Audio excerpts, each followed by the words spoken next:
Hi all അസ്സലാമു അലൈക്കും. Happy day with റെസിപ്പിയിലേക്ക് എല്ലാവർക്കും സ്വാഗതം. ഒരു എളുപ്പത്തിലുണ്ടാക്കുന്ന ഒരു ബിരിയാണിയാണ് കാണിക്കാൻ പോകുന്നത്. അതിനായിട്ട് 2 ഉള്ളി സ്ലൈസ് ചെയ്ത് വെച്ചിട്ടുണ്ട്. അപ്പോൾ വെളിച്ചെണ്ണയിലാണ് കേട്ടോ ഉണ്ടാക്കുന്നത്. 2 ടേബിൾ സ്പൂണ് വെളിച്ചെണ്ണ, 2 വലിയ ഉള്ളിയാണ്. അപ്പോൾ 2 വലിയ ടേബിൾ സ്പൂണ് വെളിച്ചെണ്ണ, 2-3 ടേബിൾ സ്പൂൺ വെളിച്ചെണ്ണ ചേർക്കുക.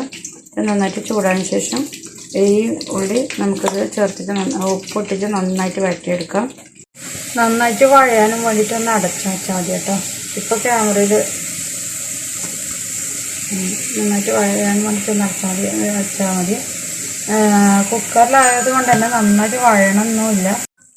ഇതിൽ പിന്നെ ഞാൻ ഇഞ്ചി, വെളുത്തുള്ളി, പച്ചമുളക്,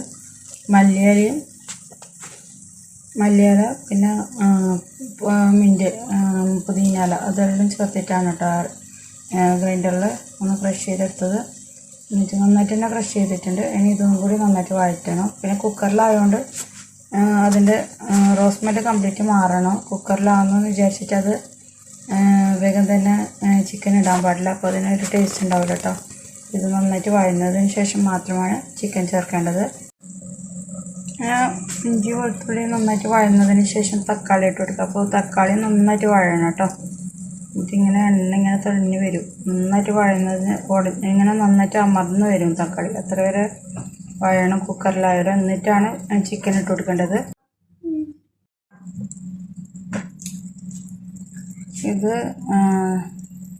തക്കാളിയും കൂടി നന്നായിട്ട് വഴന്നിട്ടുണ്ട് കേട്ടോ. ഇനിയിപ്പോൾ ഇതിൽ ചിക്കൻ ഇട്ടിട്ടുണ്ട്. ഈ ചിക്കനും കൂടി നന്നായിട്ട് മിക്സ് ചെയ്യണം. അപ്പം മിക്സ് ചെയ്തതിന് ശേഷം മാത്രമാണ് കുക്കർ അടച്ചു വെക്കാൻ പാടുള്ളൂ. വേണമെങ്കിൽ നിങ്ങൾക്ക് മഞ്ഞൾപ്പൊടിയും കൂടി ചേർക്കാം കേട്ടോ.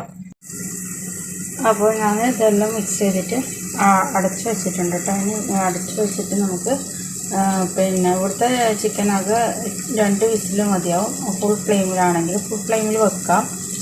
പിന്നെ കാരണം തക്കാളിൻ്റെ വെള്ളം ഉണ്ടാവും ഇറങ്ങിയിട്ട്. അപ്പോൾ അതുകൊണ്ട് ആ വെള്ളത്തിൽ തന്നെ നമുക്ക്, അഥവാ തക്കാളിക്ക് അങ്ങനെ വെള്ളം ഇല്ല, അങ്ങനെ ഒറ്റ പോലെ ആണെങ്കിൽ അല്പം വെള്ളം ചേർത്ത് കൊടുക്കട്ടെ. ഒരുപാട് വെള്ളം ചേർക്കണ്ട. കാരണം മസാലയാണ് നമ്മൾ ഉണ്ടാക്കാൻ പോകുന്നത്, ബിരിയാണി മസാല. അപ്പം അത്ര വെള്ളം ചേർത്താൽ മതിയോ. കുക്കറിൽ ഉണ്ടാക്കുന്ന പിന്നെ ബിരിയാണിയാണ് കേട്ടോ. പിന്നെ ക്വിക്ക് റെസിപ്പി ഒന്നല്ല. ക്വിക്ക് റെസിപ്പി ബിരിയാണിയൊക്കെ ഞാൻ വീഡിയോ അപ്ലോഡ് ചെയ്തിട്ടുണ്ട്. പിന്നെ അതിലും എളുപ്പത്തിലുള്ള ബിരിയാണി വേണമെങ്കിൽ നിങ്ങൾ കമൻറ്റിൽ പറയുകയാണെങ്കിൽ ഞാൻ അപ്ലോഡ് ചെയ്ത് തരാം. അപ്പോൾ അങ്ങനെ ഇപ്പോൾ എല്ലാം യൂട്യൂബിൽ അവൈലബിൾ ആണല്ലോ അല്ലേ. അപ്പോൾ റെസിപ്പിയൊന്നും പിന്നെ നിങ്ങൾ ട്രൈ ചെയ്തിട്ട് ഏതാ ബെസ്റ്റ് എന്നുള്ളത് പറയാം മറക്കരുത് കേട്ടോ എൻ്റെ ചാനലിൽ. അപ്പോൾ പിന്നെ ഇത് ഇനി നമുക്ക് 2 വിസിൽ ഫുൾ ഫ്ലെയിമിലോ അല്ലെങ്കിൽ നമുക്ക് ഇങ്ങനെ അടുക്കി പിടിക്കുക അങ്ങനെ അതിൽ തോന്നലുള്ളവർ ലോ ഫ്ലെയിമിൽ വെച്ചാൽ മതി വിസിൽ കൊടുക്കാണ്ട് കേട്ടോ. ഇവിടുത്തെ ചിക്കൻ വേഗം വന്നിട്ട് നാട്ടിൽ കുറച്ചും കൂടി ടൈം എടുക്കും.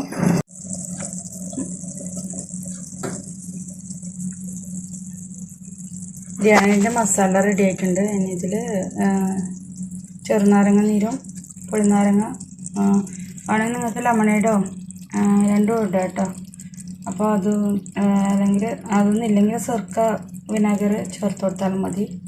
അത് ചേർത്തിട്ട് പിന്നെ തന്നതിന് ശേഷം തൈരും കൂടി ചേർത്താൽ നല്ല രുചി ഉണ്ടാവും കേട്ടോ. തൈര് ചേർത്ത മസാല അധികം വെക്കാതെ നോക്കുന്നതായിരിക്കും നല്ലത്. പക്ഷെ രുചി നോക്കുകയാണെങ്കിൽ തൈരും കൂടി ചേർക്കുമ്പോൾ നല്ല രുചിയാണ്. അപ്പം അങ്ങനെ